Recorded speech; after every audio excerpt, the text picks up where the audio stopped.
Sony put out a trailer for Gamer Girl and then they deleted it.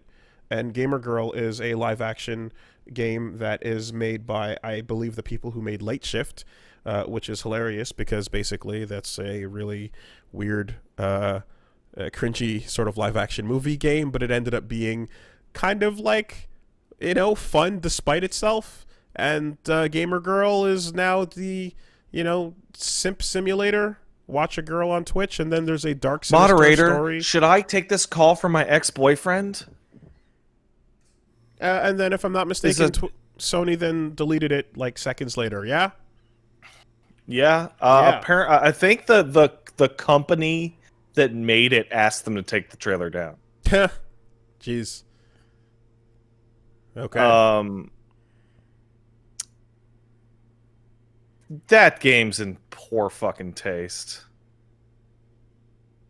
So, Late Shift was about a guy getting wrapped up in a big old crime scandal, and he's just a normal kid that is in over his head type of thing. And you're like, yeah, okay, it's some fucking straight to DVD movie, except it's interactable, and of course, the biggest dumb thing about that being when you make a choice, you're hard committed to it for the rest of the fucking movie. Good. But like replaying that to see variations is was nightmarish. In this case, yeah, it just like I don't know if this was something they started years ago and it's only ready now, but yeah. There's the bit of the mini game was like quick ban people fast enough so that the gamer girl doesn't cry, and it's like Jesus. But like it is feeding into like your moderators and the people you talk to often in Twitch chat are like a big part of your life. These are the types of people that you would turn to as to whether or not you should go explore a spooky haunted pirate ship or whatever the fuck is going on in the second half of that trailer. It looks like garbage. Yeah. Like, again, going off of Late Shift, you have to realize that like this is kind of coming from a place where the creators are not the most tactful. They're just kind of like David Cage throwing shit at the wall in a way. So it does not surprise me that it's from them.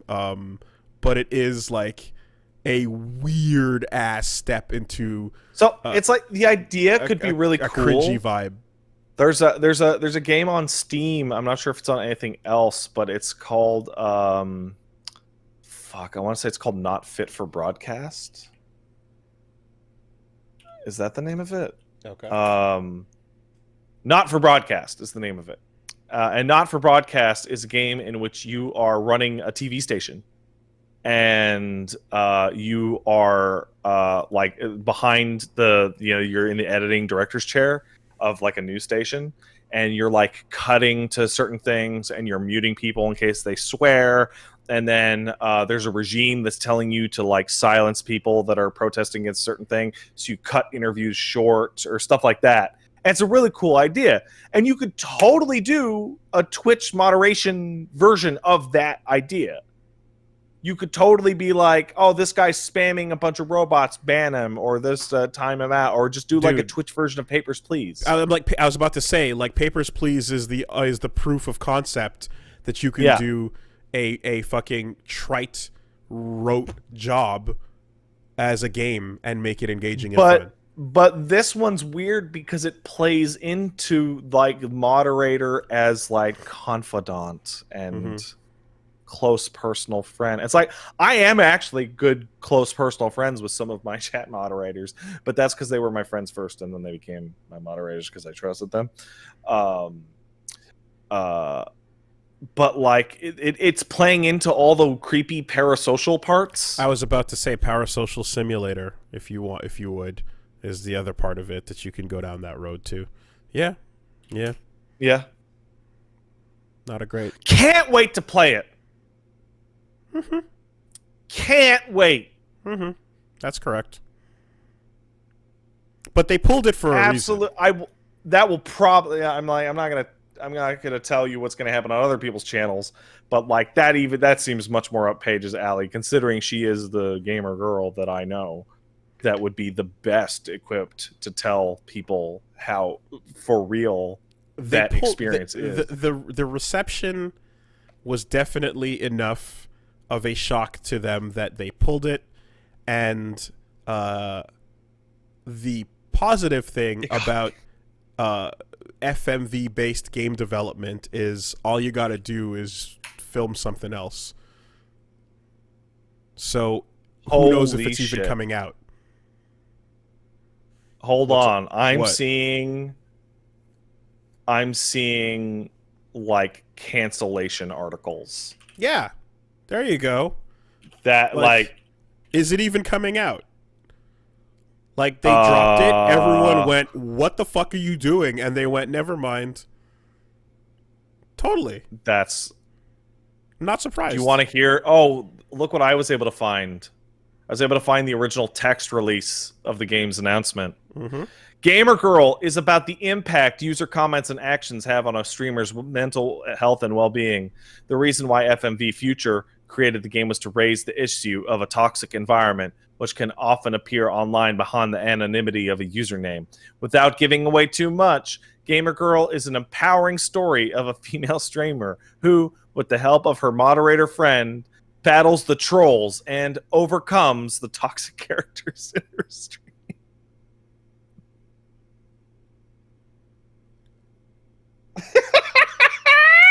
Dear fucking God, I want it.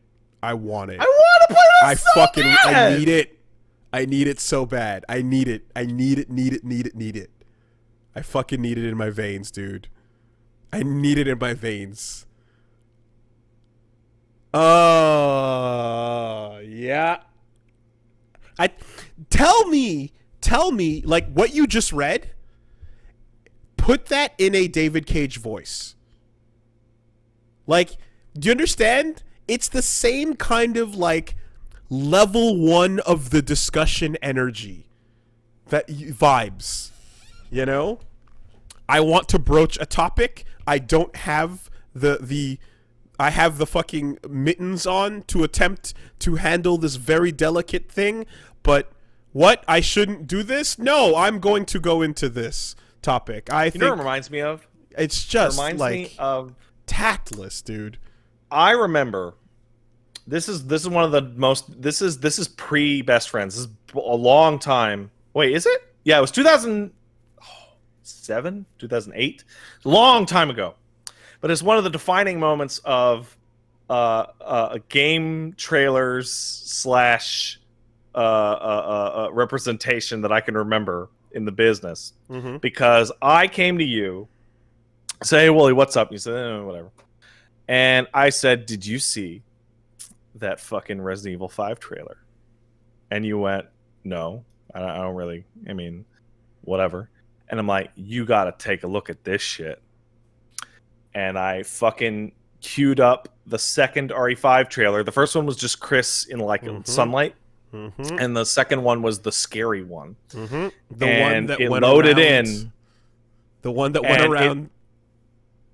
It was the shot early on of the younger guy with no shirt who's really lanky, and he looks up towards the camera, and you went, "Oh no, not scary black people. They're the worst." And you turned to me with like a look of like in your face, and then you turned back to like Chris shooting the mob. And it was that moment that N. Guy Kroll later on game trailers pointed out correctly of like, this is a project that was shown to no one that could have been like, what the hell, dude? Right? The trailer that did eventually have Chris shooting all the African zombies coming at him was shared many times on Facebook as the murder of Africa.avi, and literally went around all the rounds to like every parental group and every church group and everyone who might be horrified by what is clearly a big buff army white man opening fire on a crowd. Just lighting up a crowd. of crazed black people. Just they're gonna get him. They're gonna eat him. Wasn't a good. It wasn't and Guy a good. Cole summed it up so perfectly, and he was like, if you had shown any part of this game to one black person once in like the 2.5 years it had already been in development, somebody would have gone, whoa! And I would expand that further. I bet there are people at Capcom USA that saw that were trying to tell people, going, guys, no, guys, guys, it looked bad. And you know that the source of it is, let's take the Resident Evil franchise to a new, fresh setting. That like we did before. Yeah. That's it. So I was so into that, and I was so fascinated by that whole controversy that I resent Capcom for RE5, because I put myself in a place where I said, guys, I can tell you the exact train of thought they're going on. They used Spain for RE4. And what is the scary ethnic fear of Spaniards? It's the Inquisition. It's religious persecution. So what do? We make a cult. We make them like the Inquisition. We add a bunch of church theming, yada, yada, yada. That's their regional thing. So what they did is they went to Africa and went, okay, what's the scary ethnic thing behind Africa? And they go with the fucking Black Hawk Down looking shit and all that stuff. Actual warlord guy. So it's like, it's not that bad. It's kind of ignorant. And then I played the game. And then I got to mission like 7 or whatever, the marshlands. And then they're throwing spears at me. The Magini's come out. You get off. The color. Oh my God, I defended this. The color turns from yellow into blue. You get off the boat at the dock.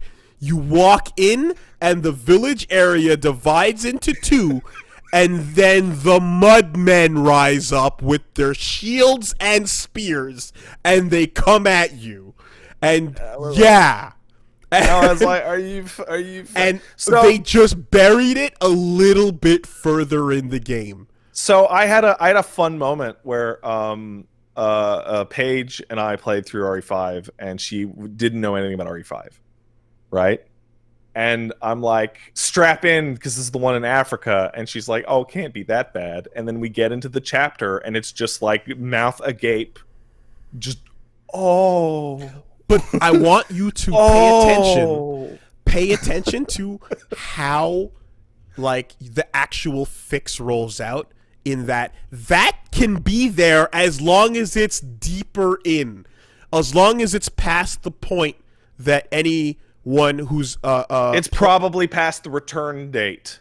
You know, anyone who's playing to find out what they hate is going to notice, and like anyone who's too deep in at that point, the reviewers are not going to catch it, but like anyone who's playing to find out what the fuck they did, it's way past the point they're going to hit, right? Yeah. Whereas Gamer Girl is trailer 1. But do you remember how they fixed the slaughter of Africa.avi? I do.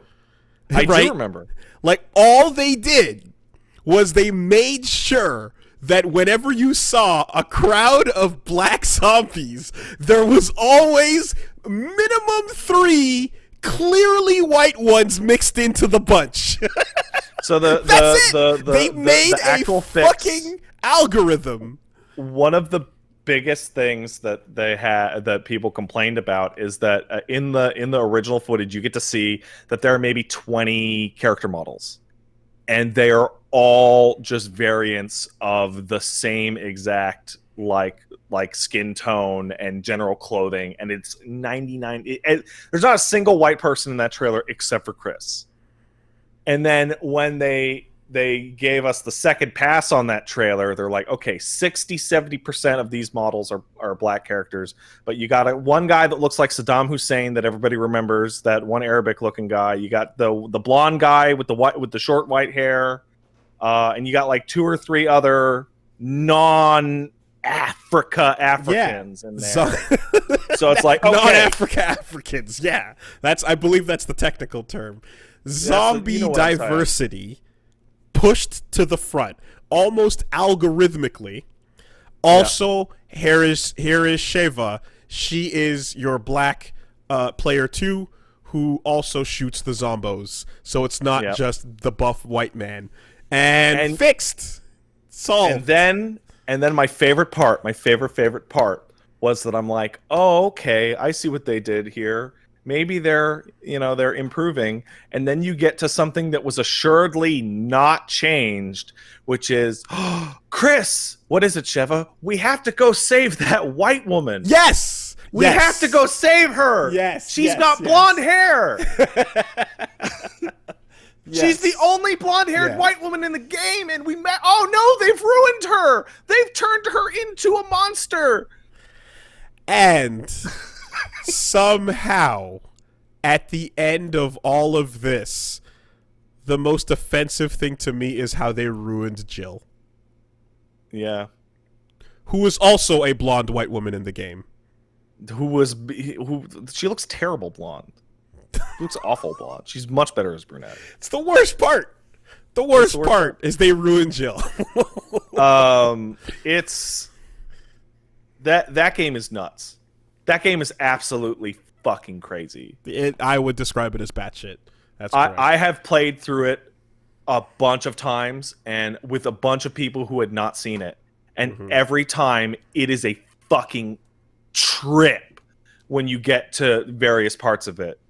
But make no mistake, crazy. Make no mistake, like the implicit fear of the other is what powers RE4 and 5. Yeah, absolutely. The gasoline in the tank is the fear of other. It's the fear of like foreignness. Absolutely. That's why you're in foreign places. It plays so strong on just you're like you're not even like you're not on the homeland defending it from the other. It's not fucking a home front where North Korea takes over America. You know what I mean? It's like, no, you're going to their place in their country, but you're playing as someone familiar, and thus the fear of other is that's firing. That's the switch on it, because the older ones were a fear of the familiar because you were in mundane, like normal scenarios with fantastical elements. I would love to see whatever fucking build of that game was the first build. I would love to meet the person who makes it through the village of RE4 and then at the end goes, zombies? What zombies?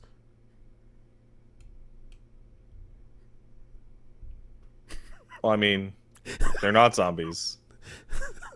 I guess they're not. I suppose they're not.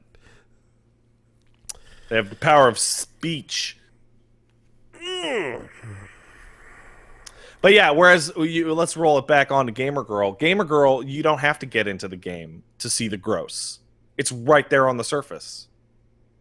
And it blows me away that no one ever, like every single person on that team was like, yeah, dude, yeah. And they didn't show it to anybody who went, what the hell? This looks terrible. Well, it got as far as Sony taking it, uploading it, and releasing the tweet. It got Sony uploads and promotes Life of Black Tiger. Black Tiger was, yes, this is true. This is true.